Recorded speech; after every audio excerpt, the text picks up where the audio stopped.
శుభోదయం. ఈనాటి విశేషం ఋషి పంచమి వ్రతం. ఒకవైపున బ్రహ్మాండ నాయకుడి బ్రహ్మోత్సవాలు వైభవంగా కొనసాగుతున్నాయి.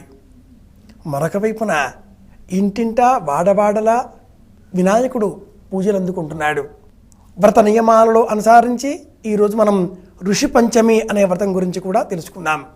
బ్రహ్మాండ పురాణం, విష్ణుధర్మోత్తర పురాణం, మదనరత్నం, హేమాద్రి అనేక ధర్మశాస్త్రాలలో కూడా ఈ ఋషి పంచమి వ్రతం అనే వ్రతం గురించి విశేషంగా చెప్పబడి ఉండడం మనం జ్ఞాపకం తెచ్చుకుందాం.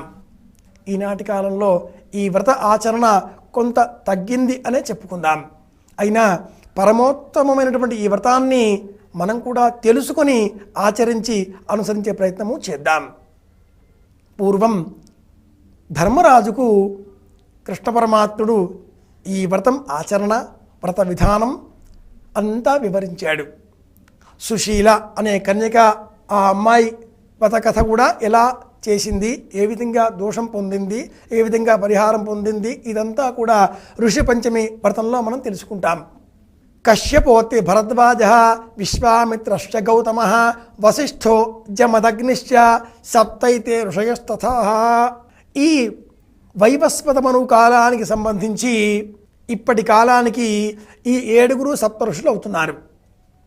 ఒక్కొక్క కాలానికి ఒక్కొక్క సప్తర్షి మండలం వేరువేరుగా ఉంటుంది అని మన పురాణ ప్రపంచం తెలియజేస్తుంది.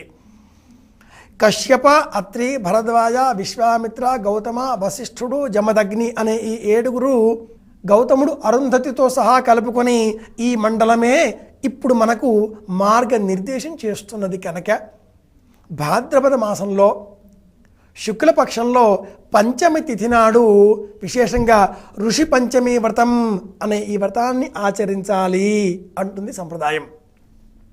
విశేషించి స్త్రీలు రజస్వల సంబంధితమైనటువంటి దోషములను కదాచిత్ ఎప్పుడైనా ఆచరించే ప్రమాదాలు ఉంటాయి. అంటే మాసిక నియమాలలో ఉన్నప్పుడు వారు చెప్పబడ్డ నియమాలను పాటించకుండా ప్రవర్తించినందువల్ల వచ్చేటటువంటి దోషాల నుంచి విముక్తి పొందే నిమిత్తమై ఈ వ్రతాన్ని ఆచరించాలి అంటుంది సంప్రదాయం. ఇలా ఆ మాసిక నియమంలో ఉన్నప్పుడు వారు విశ్రాంతి తీసుకోవాలి.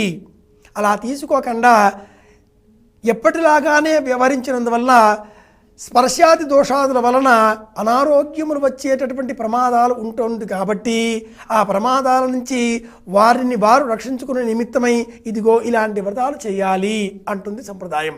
ప్రత్యేకించి ఈ వర్ష ఋతుకాలంలో సప్తర్షి మండలం సరిగా 12 నుంచి 2 గంటలకు మధ్య కాలంలో నడినెత్తి శిరస్సు పైన మనకు ద్యోతకం అవుతుంది.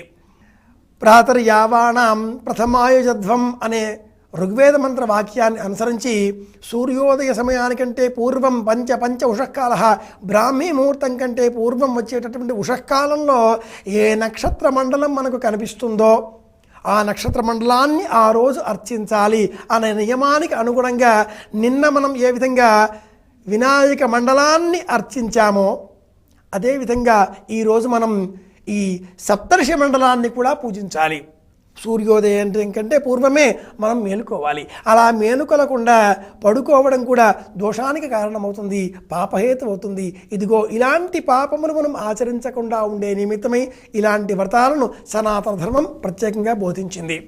భవిష్యోత్తర, విష్ణుధర్మోత్తర, బ్రహ్మాండాది పురాణాలలో, అగ్ని పురాణంలో కూడా అనేక ధర్మశాస్త్ర గ్రంథాలలో హేమాద్రి, మాధవీయం చెప్పుకున్నాం కదా.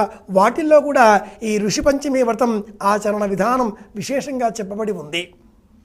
ఈ వ్రతాలన్నింటినీ కూడా సంకలనం చేసినటువంటి 28 వ్రతములు అనే గ్రంథంలో ప్రత్యేకంగా ఈ వ్రతం ఎలా ఆచరించాలో, అర్ఘ్యం ఎలా విడవాలో ఇవ్వాలో కూడా సవిస్తరంగా చెప్పబడి ఉంది. కనుక ఈరోజు మనం ఋషి పంచమి వ్రతం అనే వ్రతాన్ని ఆచరిద్దాం. అయితే ఆధునికులం మనం హడావిడిగా ఉంటాం.